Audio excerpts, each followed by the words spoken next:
Praise the lord అందరికీ. చాలామంది కుటుంబాలు త్రాగులకు బానిసలైపోవటం వల్ల వారి యొక్క కుటుంబాల శాంతి, సమాధానం, నెమ్మది లేక కుటుంబాలు ఎంతో అల్లకల్లోలం అయిపోతున్నాయి. సో అలాంటి కుటుంబాల కోసం మనందరం కలిసి ప్రార్థిద్దాం. వీలైన వారందరూ కూడా నాతో కలిసి ఏకీభవించండి.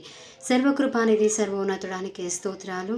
ఇదిగో ప్రభువా, ప్రార్థన వినేటువంటి పావనుడా, సర్వ శరీరులు మీ ఎద్దుకు వచ్చేదని దావీదు గారు సెలవిచ్చినట్టుగా ఈ దినాన్ని మేము మీ ఎద్దుకు వచ్చిన మా ప్రార్థన ఆలకించండి.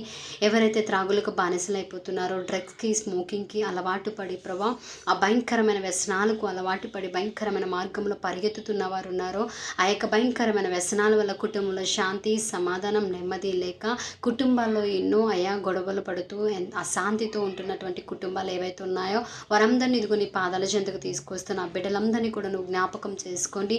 ఆ భయంకరమైన బానిసత్వం నుండి, ఆ భయంకరమైన డ్రగ్స్ నుండి, స్మోకింగ్ నుండి ప్రభా వారందరినీ కూడా విడిపించి నీ సాక్షులుగా నిలవబెట్టమని అడుగుతున్నాం. నిజమే ప్రభా, విడిపించగలిగేటువంటి సమర్థుడువు నీవే, అసాధ్యమైనది లేనివాడువు నీవే. కాబట్టి నీ పాదాల ఎద్దుకు వచ్చిన మేము ప్రార్థిస్తున్నాము. వారి జీవితంలో కార్యం జరిపించండి. ఆ త్రాగుళ్ళకు బానిసలైపోవటం వల్ల దేవా కుటుంబంలో ఎంతో భారంగా, నాన్న కుటుంబానికి బాధ కలిగించేవారుగా, కుటుంబానికి వేదన తెప్పించేటువంటి రీతిలో ఉంటున్నారు. అటువంటి వారే ప్రభా మారి కుటుంబానికి సంతోషాన్ని తెచ్చేవారిగా, కుటుంబంలో సమాధానాన్ని కలిగించే బిడ్డలుగా ఉండటానికి సహాయం చేయండి. వారి హృదయాలతో మాట్లాడండి, వారి హృదయాలు దర్శించండి. నీ యొక్క కృప వారిపై ఉంచి వారి హృదయాలను తట్టి రాతి గుండెలను తీసివేసి మాంసపు గుండెలను వరకు దయచేసి బలపరిచి ముందుకు నడిపిస్తారని యేసు పరిశుద్ధ నామంలో నిక్కలి వినయంతో బ్రతిమాల వేడుకొనుచున్నాము తండ్రి. ఆమేన్.